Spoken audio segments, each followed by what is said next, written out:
Cuốn sách YouTube AI thực chiến, cuốn sách hướng dẫn cách làm YouTube bằng AI cho người mới bắt đầu. Rất nhiều người nghĩ rằng muốn làm YouTube phải có máy quay xịn, phải biết quay video và chỉnh sửa thật chuyên nghiệp.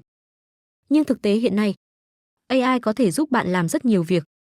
Bạn có thể dùng AI để tìm ý tưởng video, viết kịch bản chỉ trong vài phút, tạo giọng đọc và hình ảnh cho video. Trong cuốn sách YouTube AI thực chiến, tác giả chia sẻ từng bước rất cụ thể để bạn có thể bắt đầu xây dựng một kênh YouTube từ con số 0. Đặc biệt phù hợp với những người muốn kiếm tiền online nhưng chưa biết bắt đầu từ đâu.